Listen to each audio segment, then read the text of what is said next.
Good day, I'm Comision and I am here to share about what I have learned on week 1 in our meteorology subject. We tackled about the convergence of pressure systems on the surface, hypnotic and or prognostic map, often around truths, ridges, and calls on voids.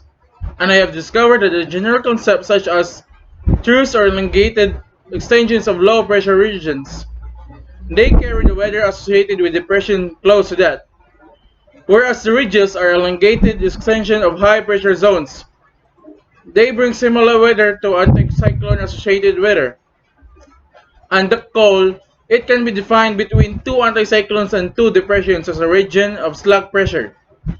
They are also linked to the hypnotic chart in relation to this topic, which is any map that summarizes atmospheric conditions over a large area at a given time. Temperature, precipitation, wind, and direction, atmospheric pressure, and cloud coverage.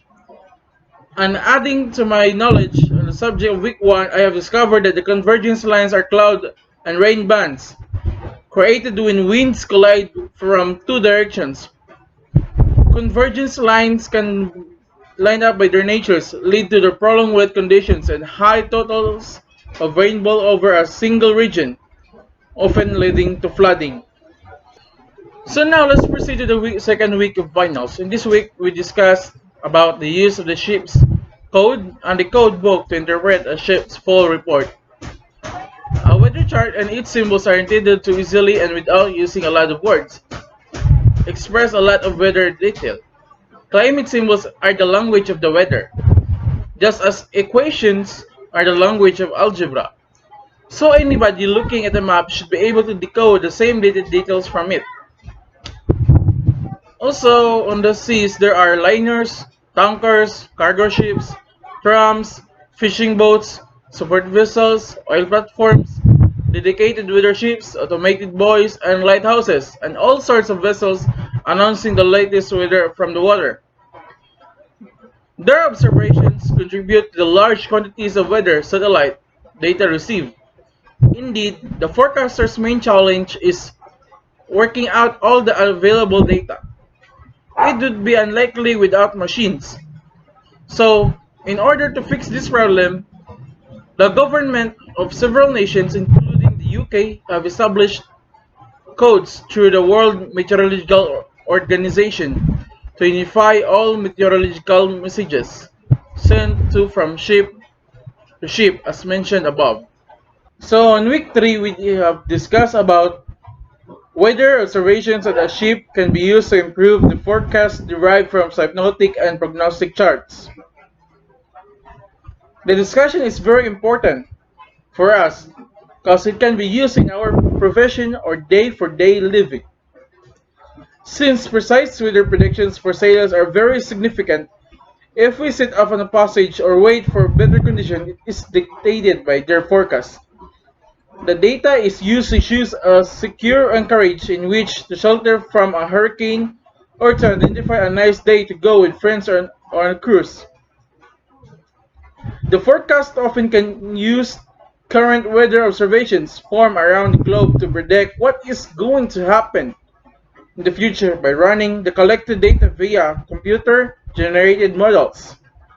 But with the following technologies on board right now, seafarers have a range of documents and maps available that can provide meteorological knowledge needed to practice safe navigation.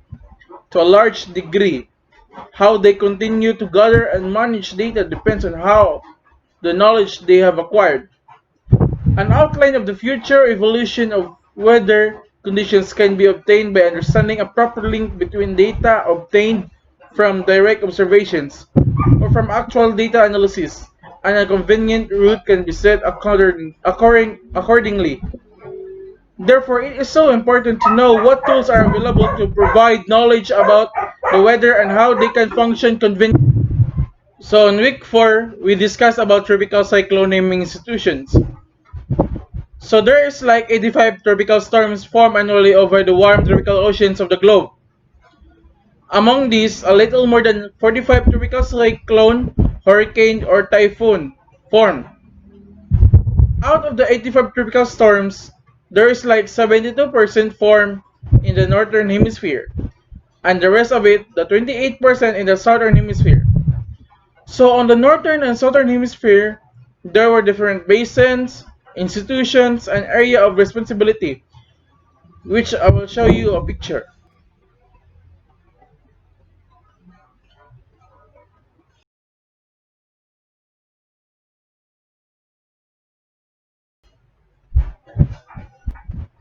So before the formal start of naming, tropical cyclones were often named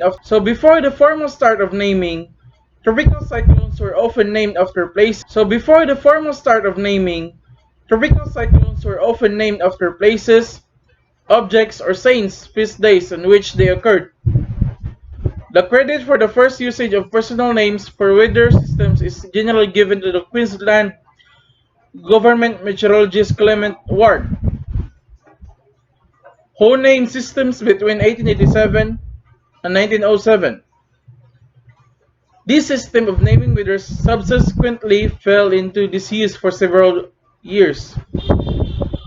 Just after Ward retired until it was revived in the latter part of World War II for the Western Pacific, and the formal naming schemes have subsequently been introduced for the North Atlantic, Eastern, Central, Western, and Southern Pacific basins, as well as Australian religion and Indian Ocean.